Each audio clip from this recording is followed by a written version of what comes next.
We provide you the platform to turn your dreams into reality. Give wings to your aspirations with KR Mangalam University. नमस्कार, आप देख रहे हैं जागरण जोश। क्या आपको पता है एक आईपीएस ऑफिसर की सैलरी कितनी होती है? सिर्फ नाम और पावर ही नहीं, बल्कि इंप्रेसिव सैलरी, पर्क्स और अलाउंसेस भी कितने होते हैं। इस वीडियो में हम जानेंगे आईपीएस की बेसिक पे, ग्रेड पे, एचआरए, डीए और टीए और उन सभी हिडन बेनिफिट्स के बारे में जो सिर्फ टॉप ऑफिसर्स को ही मिलती है। तो वीडियो के एंड तक आप ये तो पक्का प्लान कर लेंगे कि आईपीएस आपको कैसे बनना है और उनकी लाइफ के रियल फैक्ट्स भी आपको अच्छे से समझ आ जाएंगे। चलिए जानते हैं सभी जानकारी को इस वीडियो में। आईपीएस यानी इंडियन पुलिस सर्विस एक हाईली प्रेस्टिजियस और पावरफुल जॉब है। इस पोस्ट को सिर्फ सैलरी के लिए नहीं, बल्कि उस इज्जत, जिम्मेदारी और पावर के लिए भी जाना जाता है जो एक आईपीएस ऑफिसर के पास ही होती है। एक आईपीएस ऑफिसर की बेसिक सैलरी भी 56,100 पर मंथ होती है, जो करियर को आगे बढ़ाने के साथ साथ और भी कई बड़ी जिम्मेदारियां भी आपको देती है। लेकिन सिर्फ सैलरी नहीं, बल्कि जॉब के साथ साथ बहुत सारे पर्क्स, अलाउंसेस और फैसिलिटीज भी मिलती है। उनका काम होता है लॉ एंड ऑर्डर को मेंटेन करना, क्राइम्स प्रिवेंट करना, पब्लिक सेफ्टी का ध्यान रखते हुए और इन सभी जिम्मेदारियों का भी ध्यान रखना और कभी कभी मेजर इमरजेंसी हैंडल भी करना। ये एक हाई रिस्पॉन्सिबिलिटी वाली जॉब है जिसमें डेडिकेशन, करेज और लीडरशिप बहुत जरूरी है। जितना प्रेस्टिजियस ये पोस्ट है, उतनी ही टफ भी है।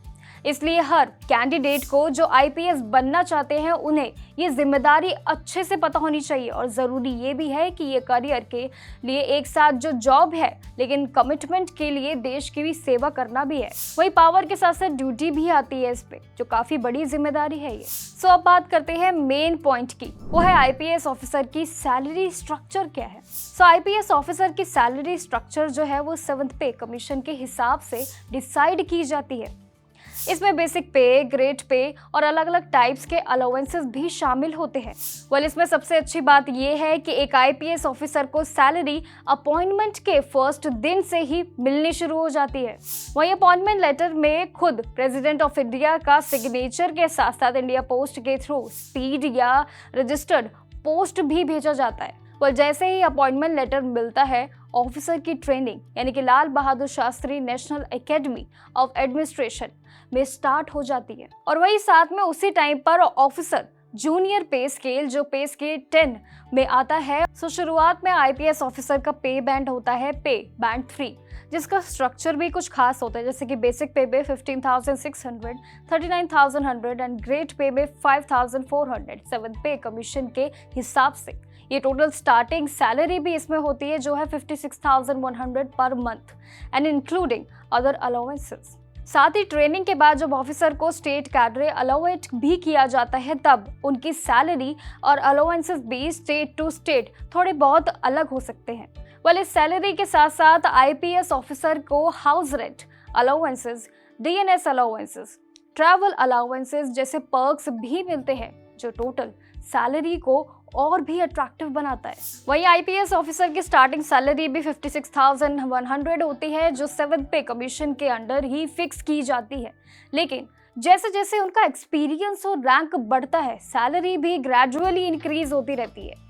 वहीं शुरुआत होती है जूनियर स्केल से, जो फिर 4 साल के बाद सीनियर टाइम स्केल में मिक्स हो जाती है और जिसमें सैलरी भी बढ़ जाती है, जो होती है 67,700 वो हो जाती है। एंड देन 9 साल बाद भी जूनियर एडमिनिस्ट्रेटिव ग्रेड में 78,800 मिलता है।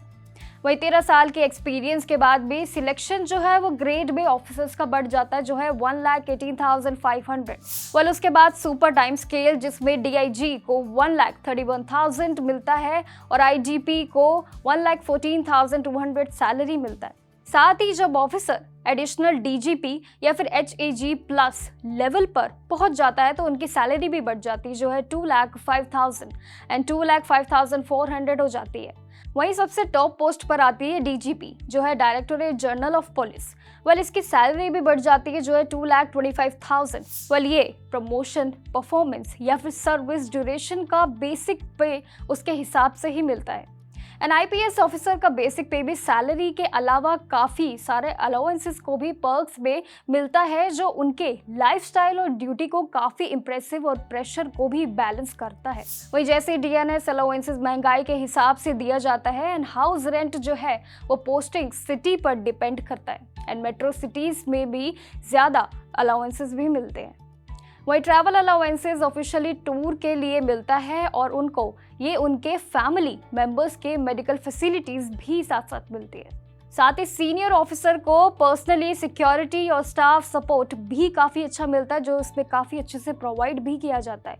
वेल, ये सभी पर्क्स आईपीएस ऑफिसर की रिस्पॉन्सिबिलिटी के और रिस्पेक्ट के लेवल के लिए हिसाब से ही बनाई जाती है। सो अब आपको आईपीएस ऑफिसर की सैलरी, पर्क्स और जॉब प्रोफाइल को एक क्लियर आइडिया मैप देना है। ये सिर्फ एक जॉब नहीं है, बल्कि एक प्रेस्टिजियस रिस्पॉन्सिबिलिटी है। अगर आप नेशन के लिए अपनी रिस्पेक्ट और अपने आप को सर्व करना चाहते हैं, तो आईपीएस का एक परफेक्ट करियर आपके लिए काफ़ी बेहतर है।